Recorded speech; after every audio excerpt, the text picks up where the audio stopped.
नमस्कार दोस्तों, मैं प्रिंस सैनी आपका स्वागत करता हूं हमारे चैनल लर्न एंड ग्रो में। आज हम बात करेंगे पार्शियल बैलेंसिंग ऑफ लोकोमोटिव्स के बारे में।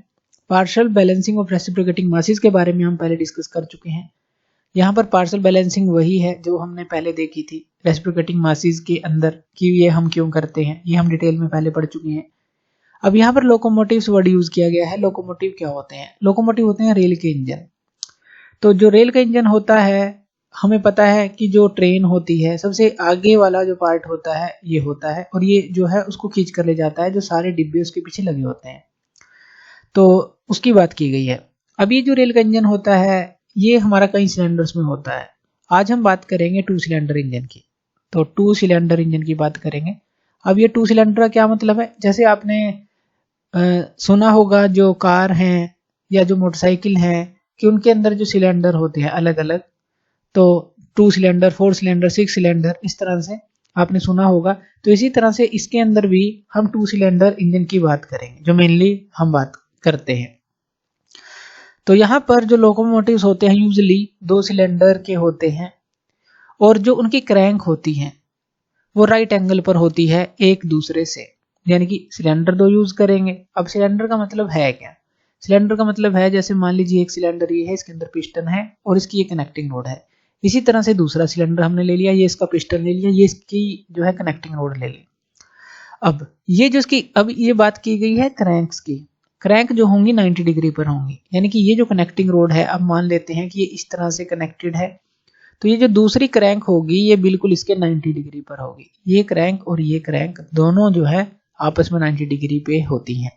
ये भी क्यों बनाई जाती हैं इस तरह से? ताकि जो ट्रेन का इंजन है वो प्रॉपरली वर्क कर सके। जहां भी आपने उसको रोका है इजिली आप उसको वहां से मूव कर सके, क्योंकि एक जो है हमेशा 90 डिग्री पर तैयार रहेगी उसको खींचने के लिए या कहें कि वर्क करने के लिए। तो अगर हम इनको 90 डिग्री पर रखते हैं तो ये यूनिफॉर्मिटी हमें देती है। आप ऐसा भी कह सकते हैं कि जो टर्निंग मोमेंट डायग्राम हम बनाएंगे तो उसके अंदर हमें यूनिफॉर्मिटी मिलती है टर्निंग मोमेंट डायग्राम के अंदर। तो इसीलिए जो है इनको राइट एंगल पर रखा जाता है, ये हम समझे। अब यहाँ पर 2 तरह के इसके अंदर आगे और आते हैं इनसाइड सिलेंडर लोकोमोटिव। अगर जो 2 सिलेंडर इंजन है इसी को अगर हम डिफाइन कर दें, एक तो होता है inside cylinder locomotive. Inside cylinder locomotive कौन से होते हैं और आउटसाइड सिलेंडर लोकोमोटिव कौन से होते हैं, उनको जान लेते हैं।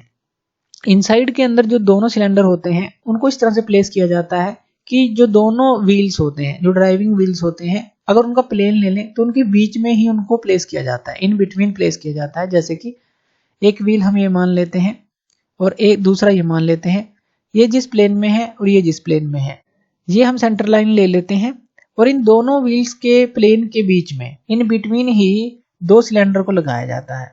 जैसे यहाँ पर हम मान लेते हैं एक क्रैंक है और दूसरी जो क्रैंक है वो यहाँ पर मान लेते हैं। अब क्रैंक का मतलब क्या है कि इस क्रैंक से एक सिलेंडर कनेक्टेड है और इस क्रैंक से दूसरा सिलेंडर कनेक्टेड है।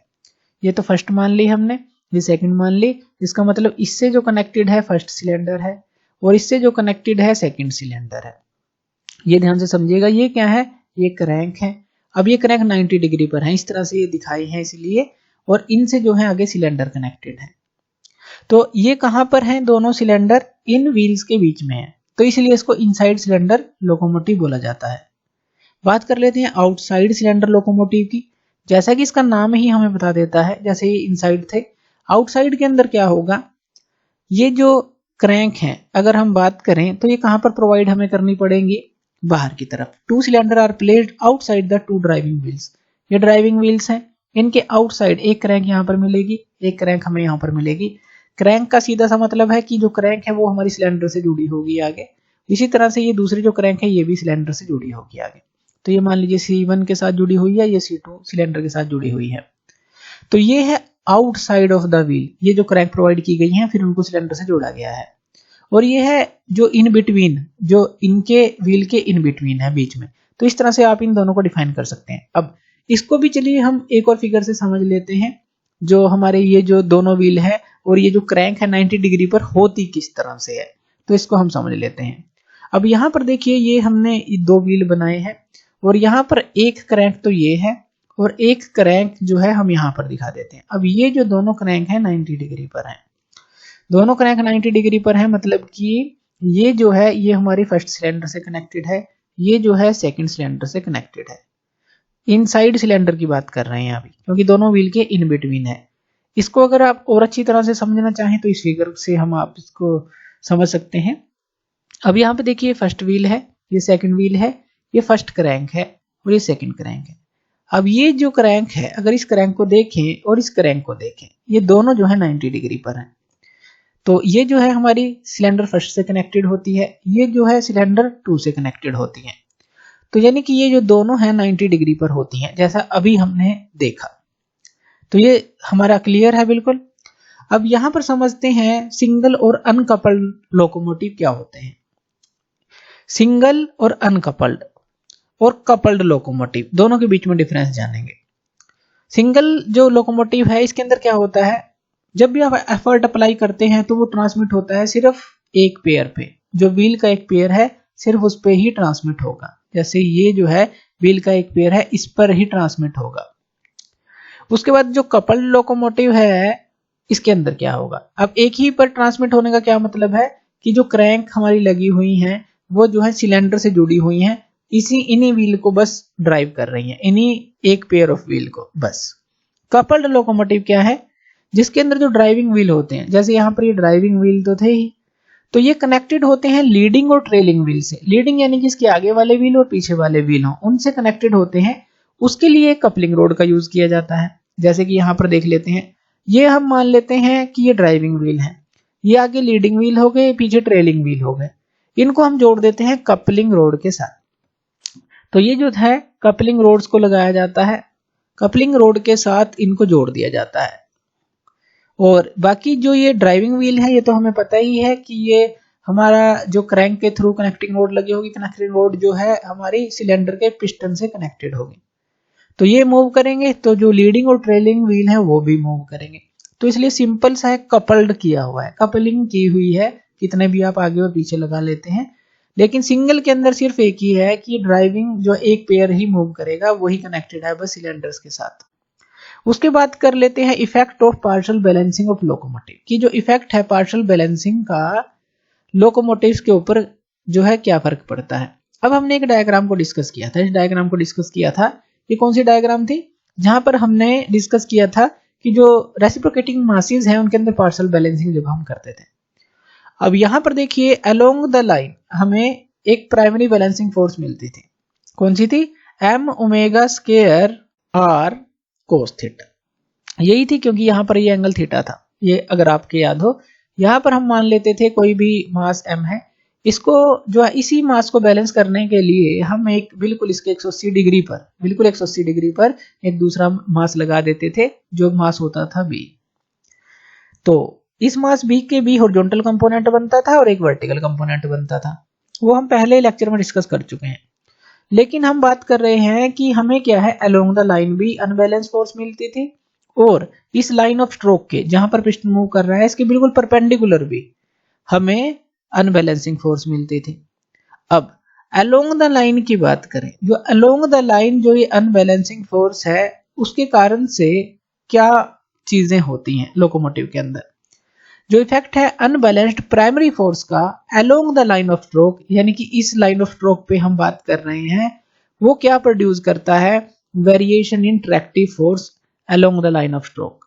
वो ट्रैक्टिव फोर्स को वेरी करता है along the line of stroke. अब ये ट्रैक्टिव फोर्स है क्या, ट्रैक्टिव फोर्स क्या है, ट्रैक्टिव फोर्स वो फोर्स होती है जो कि यूज होती है मोशन को जनरेट करने के लिए between a body and A tangential surface. मान लीजिए कोई भी व्हीकल है, उसका व्हील मान लेते हैं, इसको हम रोड मान लेते हैं, तो यहां पर जो मोशन जनरेट होगा, जो फोर्स यहां पर यूज हो रही है उसके लिए, उसको हम ट्रैक्टिव फोर्स बोलते हैं।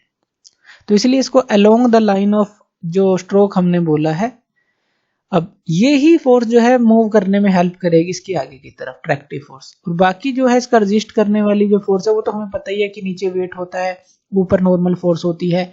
और रेजिस्ट करने वाली फोर्स कौन सी होती है, जैसे एयर के कारण से रेजिस्टेंस मिलेगा और रोड के कारण से रेजिस्टेंस मिलेगा, तो वो रेजिस्टेंस करने वाली फोर्स है। लेकिन जो मूवमेंट में हेल्प करेगी वो ट्रैक्टिव फोर्स होगी। तो ट्रैक्टिव फोर्स जो है यही मोशन को जनरेट करने में हेल्प करती है। तो ट्रैक्टिव फोर्स हम समझे कि ये क्या है।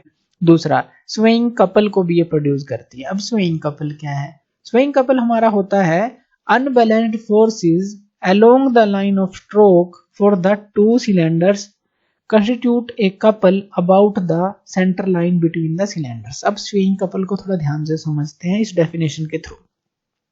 स्वेइंग कपल है, जैसे मान लीजिए हमारे पास दो व्हील हैं, जैसे ये दो व्हील हैं और हमें पता है कि ये जो है पटरी के ऊपर चलते हैं, ये जो ट्रेन के व्हील होते हैं, तो यहाँ पर हम पटरी बना लेते हैं इस तरह से।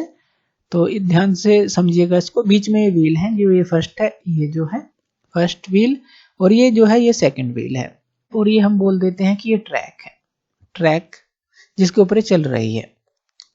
अब यहाँ पर देखिए जो लाइन ऑफ स्ट्रोक है, अब देखिए अब इसकी सेंटर लाइन ले लेते हैं, इस तरह से सेंटर लाइन ले लेते हैं।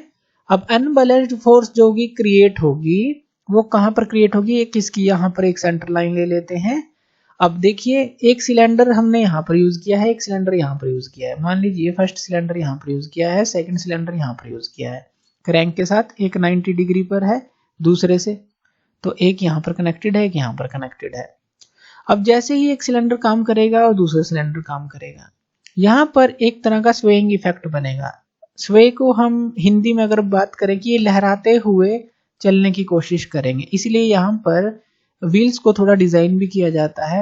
इनको यहाँ पर एक अलग से पोर्शन दिया जाता है ताकि वो स्वे ना करें, लहराते हुए ना चलें, क्योंकि खिंचाव पड़ता है जब ये चलता है, ये सिलेंडर काम करता है और ये सिलेंडर काम करता है, तो ये इनको वर्टिकल एक्सिस के अबाउट इनको स्वे करने की कोशिश करता है, यानी कि clockwise anti clockwise, clockwise anti clockwise, इस तरह से लहराने की कोशिश करता है।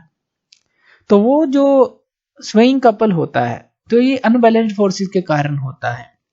ये जो कपल होता है इसके कारण से स्वेइंग इफेक्ट होता है about A vertical axis. About A vertical axis यानी कि बिल्कुल परपेंडिकुलर टू द पेपर मान लें, उसके अबाउट देखें तो एक स्वेइंग इफेक्ट हमें मिलेगा यहाँ पर।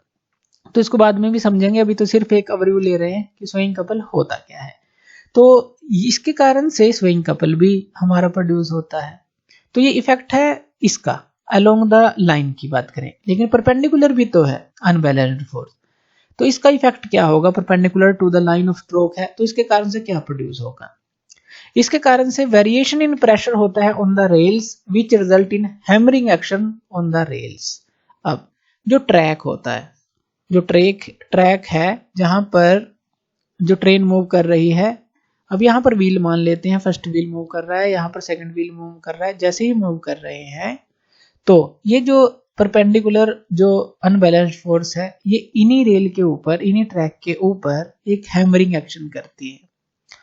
तो हैमरिंग एक्शन करेगी यानी कि वहां पर दबाव बनाती है, तो उसके कारण से प्रेशर वेरी होता रहता है इन रेल्स के ऊपर। जैसे जैसे आगे व्हील मूव करते रहते हैं, इनके ऊपर ट्रैक्स के ऊपर प्रेशर जो है, अगर देखें हम बिल्कुल इस पे परपेंडिकुलर प्रेशर लगाते रहें, वो वेरी होता रहेगा जैसे जैसे चलते रहेंगे।